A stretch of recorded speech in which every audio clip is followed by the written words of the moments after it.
Olá galera, bem-vindos a mais um vídeo aqui do meu canal. Sou o professor Alan e estarei apresentando para vocês mais um vídeo referente ao curso Python com Jupyter Notebook. Nesse vídeo aqui, gente, nós vamos estar exibindo elementos de um data frame, também editando um data frame. Essa exibição e essa edição elas vão ser limitadas nesse primeiro momento. Lembrando que esse aqui é o nosso segundo vídeo do capítulo 22, onde nós estamos usando a biblioteca Pandas. E nós vimos no vídeo passado que uma das principais funcionalidades da biblioteca Panda é a exibição de data frames, que são dados organizados em formato de tabela. Então, nesse vídeo aqui a gente vai começar a ver alguns exemplos que a gente vai aprofundando mais à medida que a gente for passando. Então, exibindo elementos de um data frame. Por exemplo 1, consultando chaves, valores e tipos de dados de um data frame. Então, nessa célula aqui eu tenho um resumo do vídeo passado. No vídeo passado, nós começamos importando a biblioteca Pandas, depois criamos um dicionário, isso cada coisa em uma célula. Depois, transformamos esse dicionário numa tabela, que é o formato data frame, certo? E aí, claro, vamos ver como é que ficou essa saída. A gente bota aqui tabela carros, tá certo? Para exibir ela. Então isso aqui foi feito no vídeo passado, a tabelinha aqui, se você não viu o vídeo passado, veja, a gente deu esse exemplo. O que acontece? Eu posso consultar aqui a parte interna desse data frame, seus valores, digamos assim, tá certo? Aí eu vou fazer para isso, eu vou usar a função valores, ponto valores. Então, tabela carro, ponto valores. Quando eu faço isso sobre um data frame, ele vai gerar um array, interno a esse array eu tenho uma lista principal, que é essa aqui com colchete mais externo, e aí aqui dentro eu vou ter os elementos listados em sublistas. Então aqui eu tenho Fusca, tenho aqui esse dado, que é o valor aqui do ano, associado ao Fusca, que os 150 mil quilômetros rodados, e o preço está aqui, depois vem para o Gol, a mesma coisa que aparece nessa tabela, só que nesse formato, tá certo? Então às vezes a gente vai precisar estar trabalhando com algo desse tipo aqui. A gente vai poder aplicar essa funcionalidade. Eu vou dizer que nem, assim, ela é uma funcionalidade, digamos, mais técnica, mas tem ela disponível aí para uso. Nós podemos consultar os tipos desses dados aqui. Não o tipo aqui float, int, mas algo um pouco mais específico, com a função dtapes. Tanto a função values como dtapes a gente vai ver mais à frente. Tá certo? Elas são funções, eu diria, um pouco técnicas, mas é para a gente ver que a gente pode fazer tanto a consulta simples, eu vou mostrar aqui, por exemplo, consulta de colunas, como também uma consulta um pouco mais complexa. Eu digo que esse tipo de consulta aqui é importante, por quê?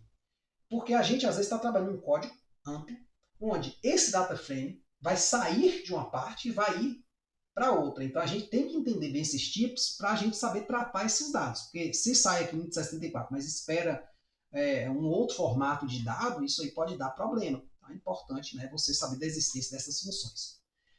Nós temos aqui o seguinte, a possibilidade de dizer os rótulos das colunas, os nomes das colunas. No nosso data frame, quem são os nomes? Modelo, ano, quilometragem e preço. Então, se eu usar esta função aqui, columns, aplicada à variável tabela carros, aparece isso aqui. Observe que aqui dentro eu tenho uma lista. E lista a gente já sabe trabalhar. Aí o que eu posso fazer? Extrair desse objeto aqui só essa lista. Aí eu dou o quê? Um list aqui. List tabela carros.columns. Então eu dou um list nisso aqui. Então vai vir só essa lista. O print é só para exibir na tela. Você não usaria necessariamente dele. Você podia fazer exibição padrão, só chamando mesmo esse list tabela carros.columns. A gente pode também, gente, fazer uma coisa interessante. Personalizar o que a gente quer que seja exibido. Aqui eu vou estar fazendo uma personalização bem básica, mas essa personalização pode ser extremamente, digamos assim, específica. A palavra certa. Então, isso aqui é uma coisa bem específica. Você vai poder fazer essa especificação. A gente vai ver nos próximos vídeos. Então, aqui tem um resuminho do que a gente fez. Começar do zero aqui. Importa-se o módulo, gera-se o dicionário, converte esse dicionário em um data frame. Certo? Então, isso aqui a gente fez no exemplo passado. Agora, eu quero exibir uma subtabela contendo só o modelo e o preço. Então, eu vou botar a tabela carros, ou abrir aqui uma lista principal, e dentro eu vou ter uma lista com os rótulos, modelo e preço, do jeito que eles estão digitados. Tá. Executando aqui, deu isso. Fusca 5 mil, Gol 10 mil, Uno 12 mil, Celta 15 mil, Palio 20 mil. Eles estão aqui no nosso data frame, tá certo? Na mesma ordem que a gente achou, só que a gente fez o que? Uma exibição personalizada. A gente pode também não perder nenhuma das informações, mas reordenar elas. Imagine que eu queira logo o modelo e o preço lado a lado. Note que no nosso data frame original nós tínhamos o quê? Modelo, ano, quilometragem e preço. Agora eu quero que ele seja modelo, preço, quilometragem e ano. Vou mudar aqui alguns caras de lugar. Então posso fazer isso também. É só listar aqui, ó, mesma metodologia acima, só que aí eu listo trocando, né, a ordem que eu quiser. Colocando na ordem que eu quiser. Eu posso também ter algumas exibições de linhas, né, em algumas formas diferentes de ver. Então, inicialmente, a gente cria o nosso dicionário. Ó, eu estou fazendo a postura, gente, eu sei que é meio repetitivo, né, de sempre estar partindo do exemplo do zero. Isso por quê? Porque se você vier aqui interessado em extrair uma linha, você já tem um código já pronto. Senão, se eu botar a cada parte uma coisa, aí vai ficar fragmentado. Então, quando você quiser usar o código macro, você não vai achar. Eu venho falando isso ao longo do curso, mas eu sempre gosto de ressaltar, porque para alguns parece repetitivo isso, mas eu acho importante. Certo? Eu gosto de guardar mais assim, porque quando eu preciso usar, eu já vou nesse exemplo aqui, nesse tipo, já puxo ele completinho. Certo? Então, vamos exibir nossa tabela aqui para a gente estar olhando para ela e vendo o que significa cada coisa. Então, por exemplo, linha. Eu quero exibir uma linha. Por exemplo, essa linha de indexação 1. As linhas aqui elas são postas por índice. Então, começa de 0, depois 1, 2, 3 e 4. Acontece que esse índice aqui pode mudar. Você pode começar de 1. Né? Começar de 1. Né? Aí você tem uma funcionalidadezinha que faz isso. Mas a gente não vai fazer isso agora. Então, nesse caso aqui, eu vou para a indexação. Ó. Então, eu quero exibir esse carinha aqui. Certo? O gol, o ano, quilometragem e preço. Só que eu vou fazer a exibição em coluna. Como assim, professor? Vamos lá. Dessa forma. Então, eu tenho o modelo, o ano, quilometragem e preço. E aqui o quê? Ó, o índice aqui 1, ó. Aqui o gol, 2004, 120 mil, 10 mil. Ó.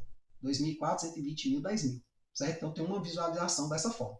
Mas eu posso também fazer uma visualização mais parecida com o que está aqui, exibindo, por exemplo, essas três linhas. A linha 1, linha 2 e linha 3. Para isso, basta eu botar tabela carros, abre colchete, 1, 2 pontos, 4.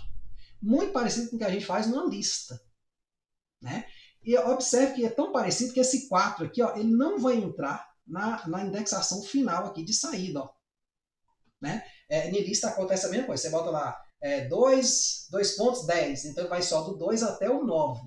Certo? E pelo índice, não posição da linha. Às vezes eu falo aqui, linha 1 mais o índice é 0. Linha 2, o índice é 1. Então, muito atento ao índice. Certo?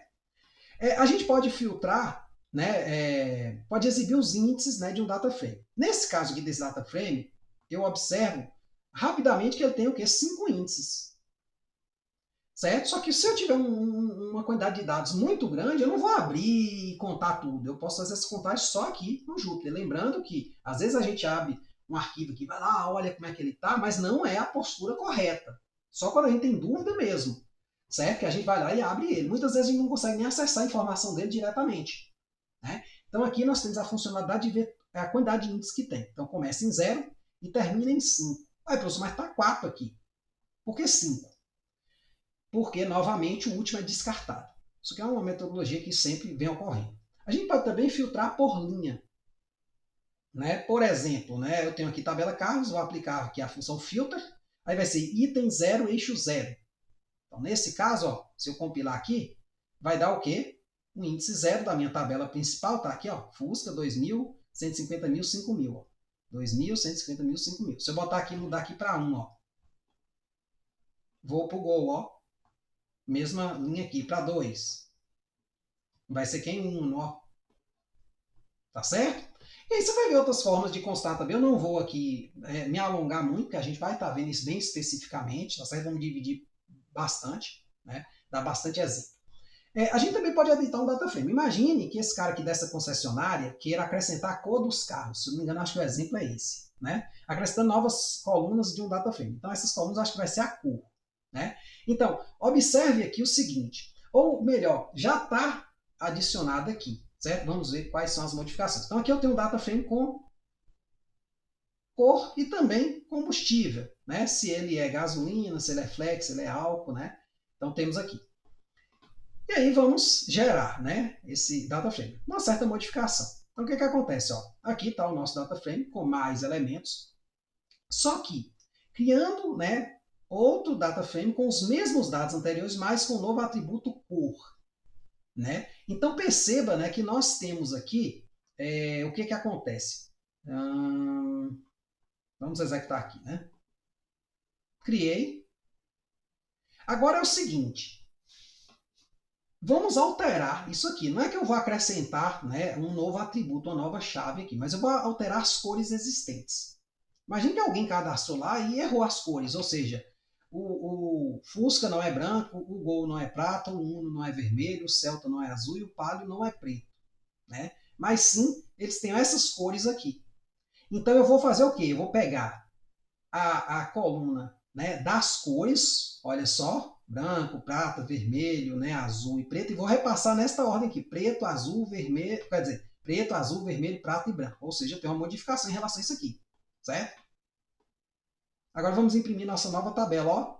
Mudou as cores, ó. Aqui era branco, passou a ser preto, né? Era prata, passou a ser azul. Então a gente pode estar fazendo isso. A gente pode editar uma coluna inteira. Então isso é muito legal. Podemos inclusive mudar outras cores, deixar até um cara sem cor nenhuma, ó. Não sei a cor do carro, deixa lá um tracinho, né? Pronto, ó. Tá aqui. Posso atualizar os preços. Ah, quero um aumento de 10%. Vai dar para fazer isso também. É bem legal, porque eu tenho aqui o preço para, pô, houve um reajuste de 10%. Então, como é que eu calculo isso aqui de vez? Porque senão eu teria que ir um por um, né? Pô, isso aí a gente sabe que é um saco de fazer. Aí a gente, com um códigozinho, a gente vai perceber que isso é possível, certo? Vamos poder também, por exemplo, nos próximos vídeos, consultar. Por exemplo, eu quero carros com preço até tantos mil, ou numa faixa de tanto a tanto. Ou seja, vamos ter uma saída aqui extremamente personalizada, extremamente específica. Tão específico quanto a sua imaginação pensar, eu acho que vai dar para fazer.